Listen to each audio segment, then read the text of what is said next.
Let's return to This Week in America. Here's your host, Rick Bratton. Welcome back, everybody, coast to coast, This Week in America. In From Goo to God, a science-based defense of creationism versus evolution, author Bruce R. Matson explores and explains the idea of creationism as a natural and accurate means of describing how life came to be in this vast cosmos. He attempts to demonstrate this view by using science, a methodology commonly employed by atheists to demonstrate that the clever designs of every creature must have been created or molded by some higher power, and that we are all excellent works of the Lord God. According to Bruce, almost every media mode, including children's textbooks, consider evolution an unquestioned fact. Bruce is an educator of 30 years, taught kindergarten through 8th grade, has also been a principal, athletic director, bus driver, football, basketball, and track coach. More importantly, Bruce is a survivor of stage 4 non-Hodgkins lymphoma. After 18 years of chemo and a month of radiation, Bruce was humbled to the core of his existence. Seeing his mortality, he made it his mission to let people know that they are so much more than fate byproducts of evolution. So Bruce wrote a book using science-based facts to expose evolution's faulty foundations and reveal how intelligent design throughout the universe leads us to a creator. And that book is From Goo to God, a science-based defense of creationism versus evolution. And author Bruce R. Matson is our guest on This Week in America. Bruce, welcome to the program. A pleasure to have you with us. Thank you, Rick. I appreciate the opportunity. An excellent job you did in writing this and explaining it from a science-based point of view. It makes us all think. Anybody that's on the sort of sitting on the fence with this, suddenly they've got evidence presented that I think will make a lot of sense to them, informing their thoughts. First, I want to talk about stage 4 non-Hodgkins lymphoma and the impact it had on you, and it was obviously a life changer on many levels. What was the impact? What was it like dealing with that? Well, I've always been very healthy, and I was fortunate that for my first 22 years of work, I had never even called in sick. And all of a sudden, I started having horrible symptoms and things that were just making me quite ill. And to go from being a coach, being active, yes, to all of a sudden, I was brought to my knees. I wasn't able to work for 8.5 months. I had to start chemotherapy. That was so that started in January 2014, and it just, like you said in the intro, it brought me to my knees. It made me realize that, number one, I need help. I had to go live with my parents. Think about how humbling that is. At the time, I was 49 years old. I couldn't take care of myself. I couldn't work. And so it made me realize that the things in life that are really important, faith, family, friends, that's what it's all about. I think like a lot of people, I worried more about my title, moving up the ladder, how much money I made, how fancy my house was. And I realized when it comes down to, your life potentially be taken from you, that those things really aren't what matters. Again, faith, family, and friends is what it's all about. Bruce R. Matson is our guest on the program. If you're Googling, that's Matson. His website, very simple, his name, brucermatson.com. The book is From Goo to God. You'll find it wherever books are sold, Amazon, Barnes & Noble, all of the usual places. Bruce, what were the main reasons for writing the book? I touched very superficially in the beginning of the program on how this all came about. To take on this project, it not only is writing a book, it's doing research and making sure you're a teacher, an educator, that what you had was fact-based, was science-based. What were the main reasons in taking on this project? Well, having gone through 18 rounds of chemo, I did get to cancer-free. But then I had a relapse a couple of years later in 2018. A couple of lumps appeared, and I needed radiation for that. So it was really at that time where it hit me so strongly. Tomorrow's not promised to us. And there are things on my heart that I just thought, about my faith I wanted to share. And having taught for many years, there were things that never sat right with me about evolution. All the textbooks talked about evolution as pretty much as a matter of fact. There is no other potential option for how origins of life. And as a Christian, it always bothered me that, well, how can evolution be true if there's a God? And I tried to justify in my mind that maybe God uses evolution. So I started to look and to research more deeply in 2018, and I started to find things that kind of blew my mind, that to realize that no, there's no, the foundation of evolution is just not there. And in my heart, I thought people need to know this, especially the kids I teach. I thought kids need to know the truth. And so that's kind of the catalyst of where the research started and why I did it. It's interesting. You approach this from a novel viewpoint, trying to urge readers to adopt a receptive mindset and critically evaluate. Talk about that. You're just not saying, this is what I believe to be true, I think you should believe it too. You're really laying out the case and asking people to keep an open mind and then evaluate. Talk about the presentation, because it's so well done. It's like maybe a closing argument in a courtroom. You have it there. You've got all of the facts laid out. Talk about that approach, because it's so effective. Well, people who believe in evolution or are not faith-based people typically say science doesn't go with religion. Science is independent of it.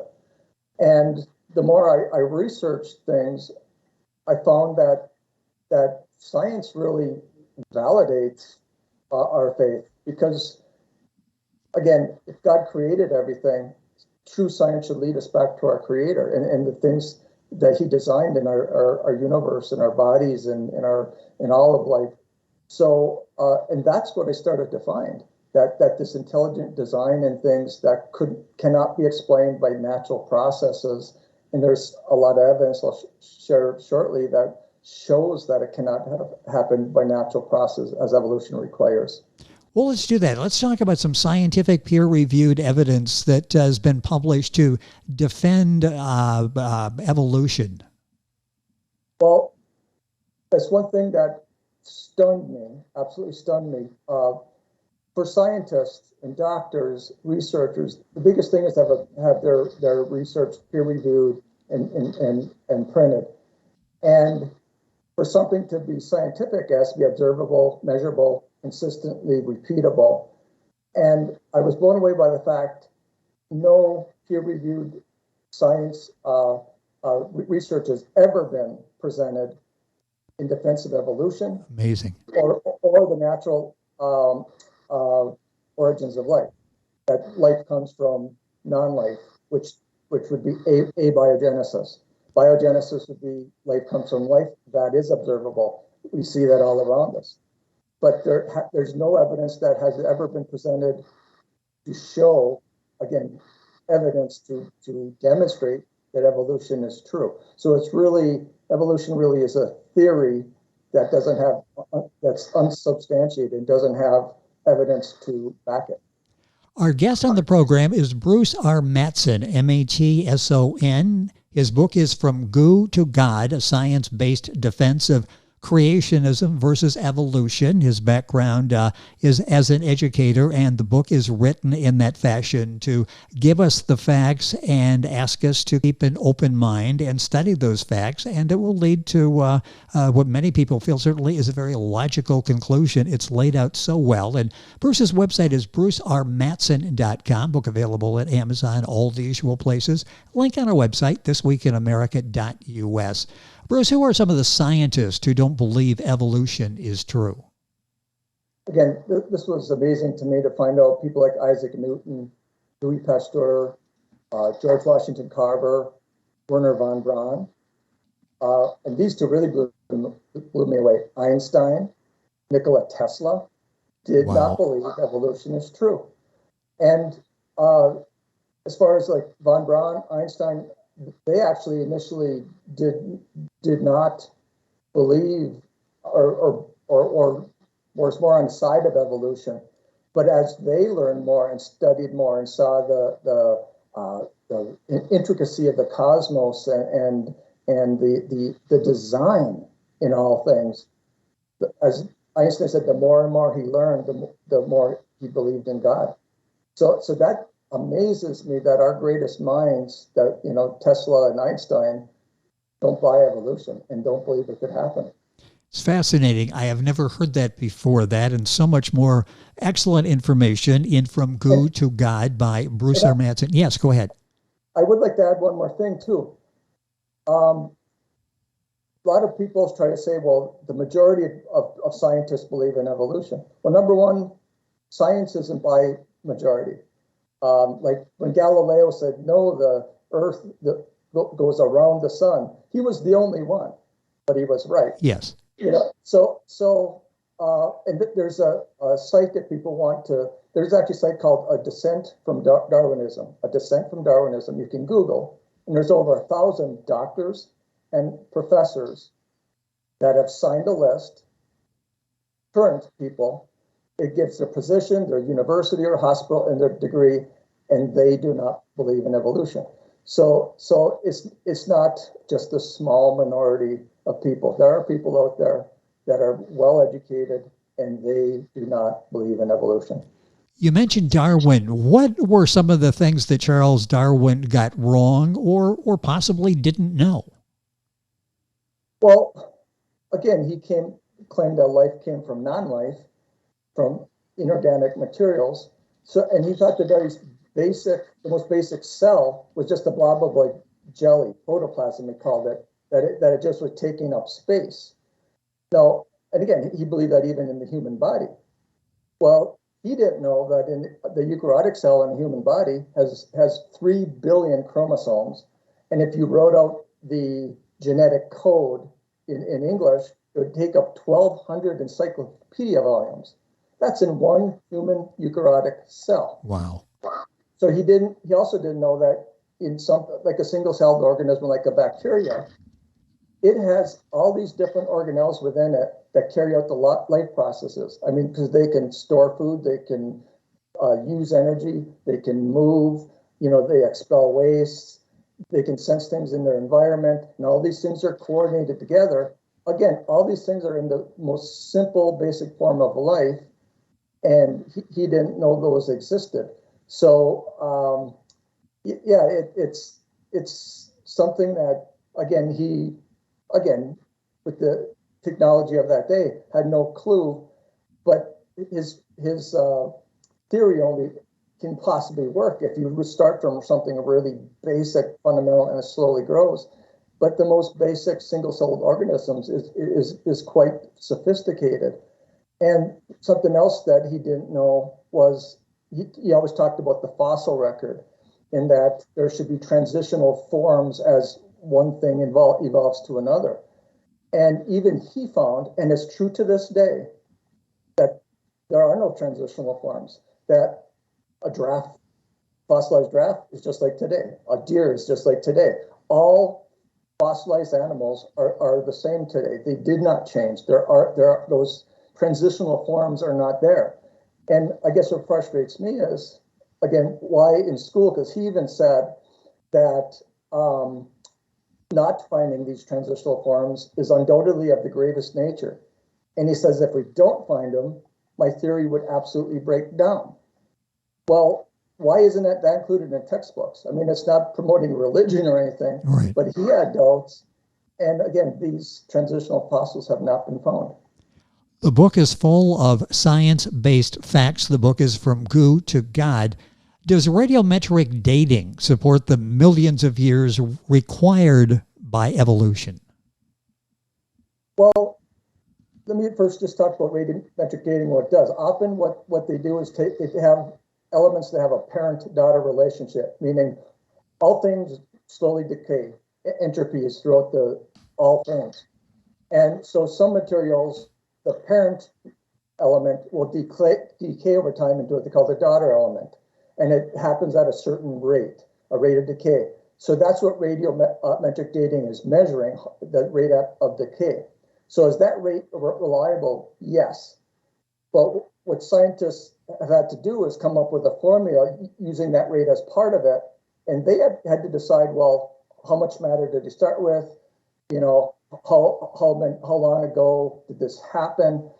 So because scientists who kind of created these radiometric dating formulas believe that the Earth is about 1.5 billion years, that was their starting point. Now, again, is there observable evidence for that? Can they prove that? No, but the formula is designed that way.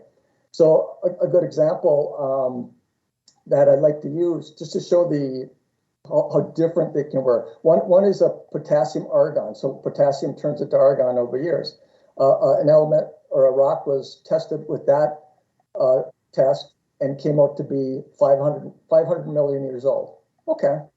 So then they did the same rock with the rubidium strontium test, and it came out to be 1.5 billion years old, which is as old as they claim the Earth is. Well, the difference between 1.5 billion and 500 million is 1 billion. So just in those two different tests, there's a billion years in difference. So either one is wrong, the other is wrong, both are wrong. There's something that's not quite right. Another great example is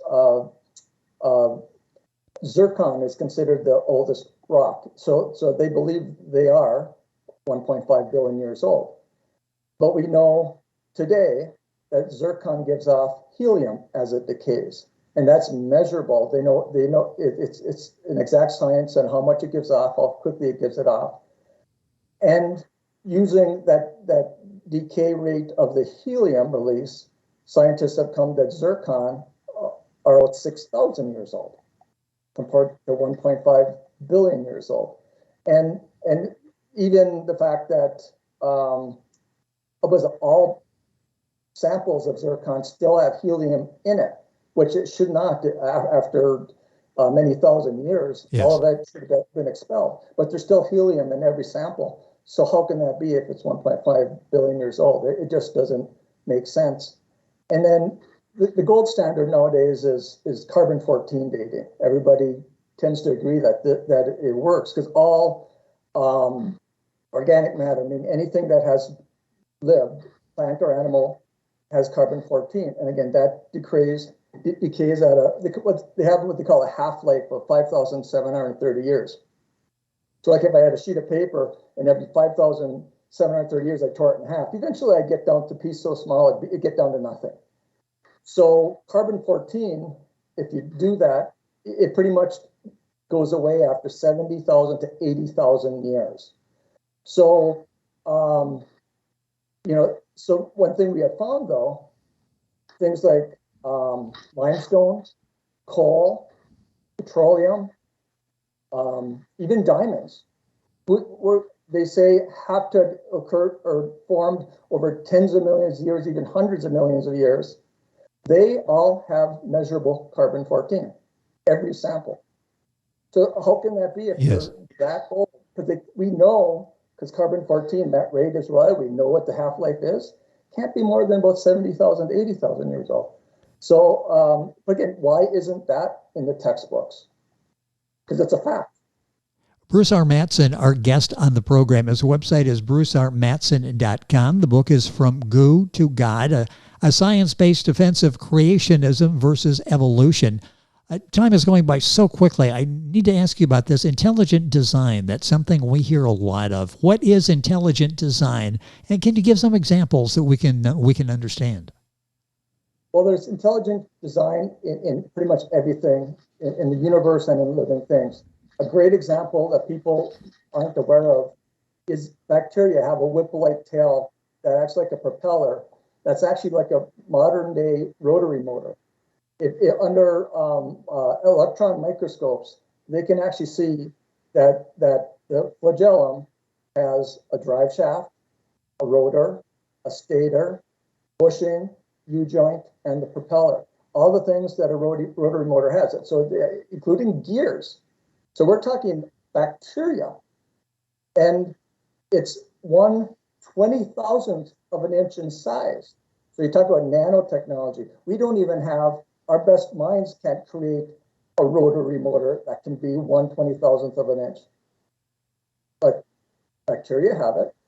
How can that be? Could that have happened by chance? Or is this not intelligently designed? And it can rotate up to about 10,000 revolutions a minute. Howard Berg from Harvard actually said it's the most efficient machine in the universe. So that's amazing that a rotary motor is in bacteria. And some other things like there's something called the cosmological constant. That's the rate of expansion of the universe. They say it's at the perfect rate in coordination with gravity, that if it was a fractionally faster, matter would have just scattered to the point it couldn't coalesce and create planets and things and the matter we need for life. If it was fractionally slower, everything would have collapsed down on itself and imploded. So the expansion of the universe, they say, is just at the perfect speed. So what are the odds of that? They say the nuclear force that bonds the nucleus, that it, and then even the positive negative charges around atoms, those links, they say, are just at the perfect charge, and that if they were fractionally weaker, fractionally smaller, and we're talking, they're saying from a thousandth of a degree, that the materials necessary to form life, the complex compounds and molecules, could not form. And so again, so if we're talking about gravity with the cosmological constant, the forces that hold and bind atoms together, so these electromagnetic forces is what I was looking for. Yes. And nuclear forces are so finely tuned that, again, a fractional, stronger, weaker, they say life could not exist, that the compounds and molecules that make up life could not have formed. So that kind of precision in my book, like I said, that's like the signature of the creator, because that couldn't happen by chance. That book is From Goo to God by Bruce R. Matson, our guest on the program. Why is modern DNA research evolution's most significant stumbling block? Well, all organisms, including single-celled organisms, have DNA, and that DNA controls the growth of every part of a cell, and also then gets them to connect and work together. So the problem for evolutionists, number one, is with something they call irreducible complexity.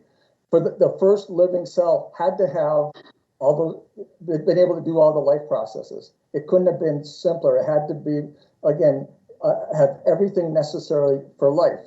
For instance, if a cell couldn't expel waste, it's going to explode. If it can't store food, well, it's going to die. So if it can't take in the nutrients it needs, it's not going to be able to make the food it needs. And a good example of that is like if the first cell was a euglena, which does photosynthesis to make its own food, that's an amazingly complex process, yes. Photosynthesis.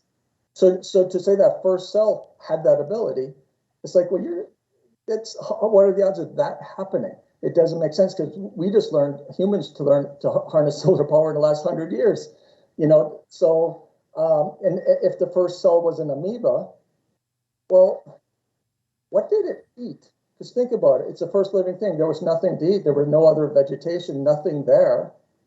What could it have eaten? So that doesn't make sense either.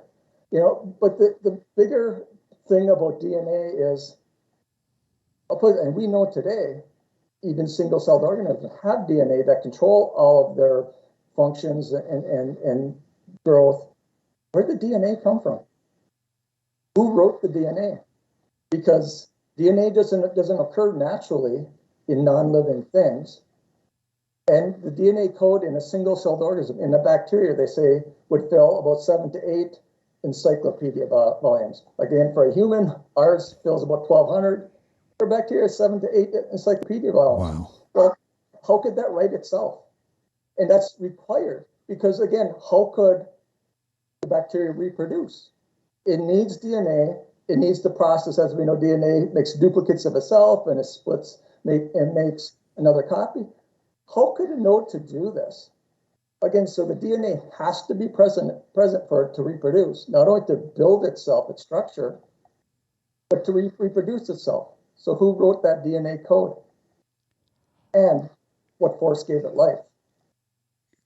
compelling evidence laid out, just like Bruce is talking, although he goes more topics, more into detail in his book, From Goo to God, Bruce R. Matson.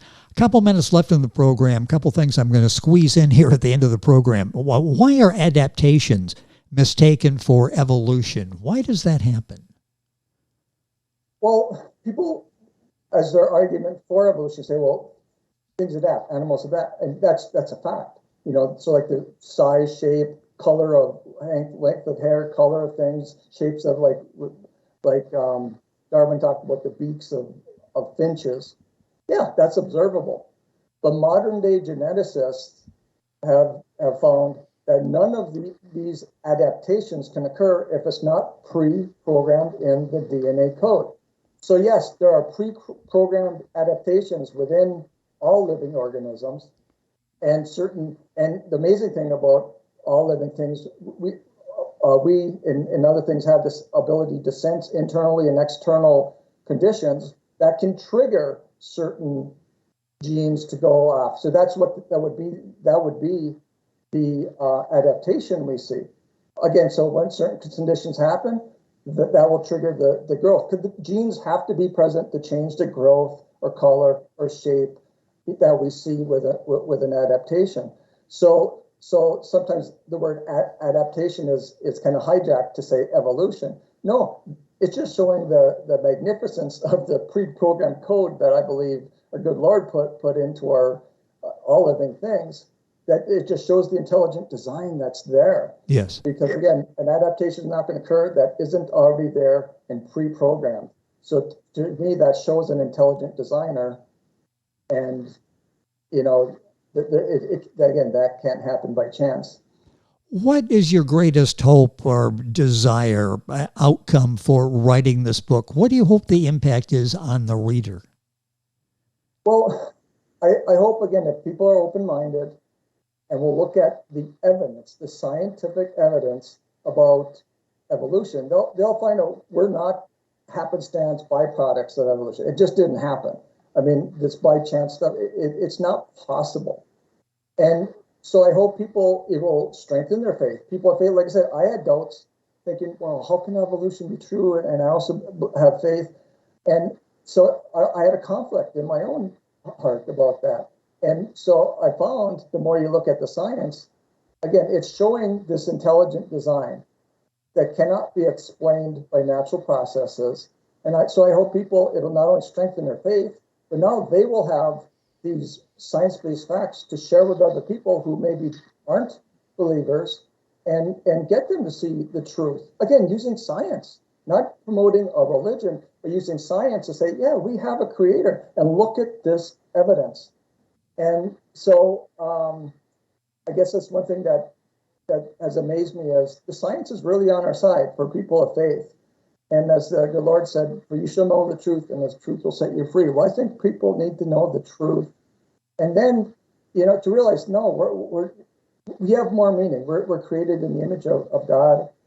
We're not just happenstance people here, yes, which makes our lives meaningless. And I just think that's sad. And again, it's all that's out there. Again, these facts, I just wish so much that these facts could be in the textbooks and be in the public square. And so people could make a decision seeing all the evidence. But our secular society doesn't show the evidence that goes against evolution. And so people can't make a balanced decision. And sadly, evolution's kind of forced on us. And I just think it would free them if they knew the truth. Well, you're advancing that knowledge in your book, From Goo to God. I want to end the program sort of where we began, talking about the impact that stage 4 non-Hodgkins lymphoma had on you. How are you today? How is your health today? I'm doing well today. I'm cancer-free now. Actually, it's been 5 years since later in 2018.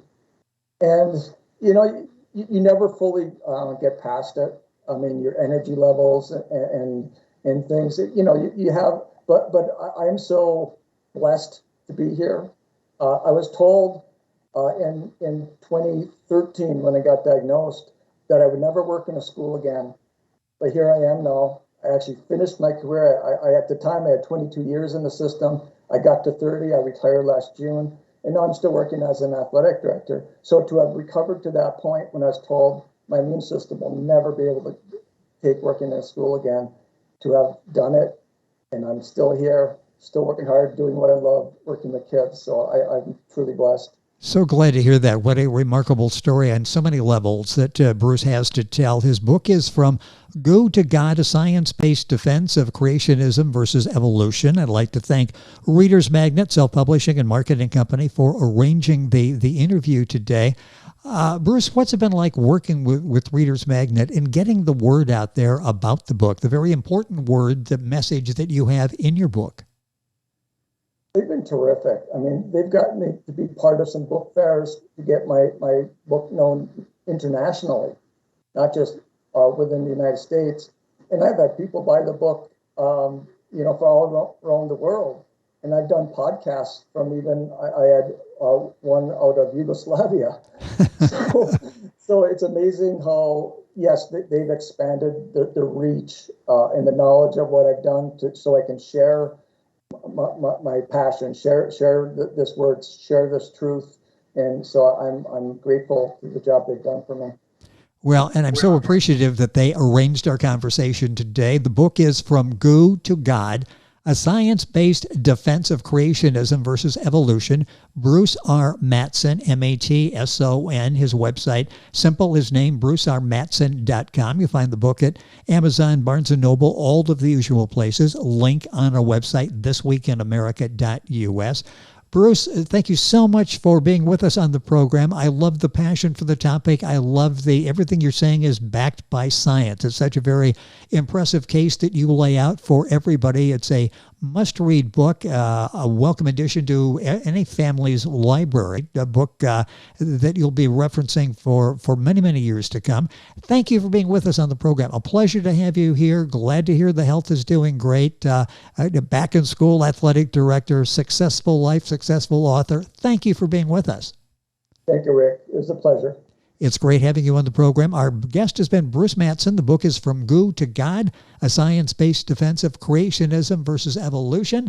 Book available at Amazon, the usual places. Link on our website, thisweekinamerica.us. And we're back on today's program right after these messages. This Week in America is online. You can visit our website, thisweekinamerica.us. Scott Pinkerton, associate producer of This Week in America. Jay Anderson, segment producer. Ben Watson, webmaster. Otto Bechet, director of engineering and TV production. This Week in America produced and is a trademark of Blue Funk Broadcasting, LLC. For information on all of our guests and to listen to this week's show, our website again at thisweekinamerica.us. And I'm Sean Bratton, executive producer of This Week in America.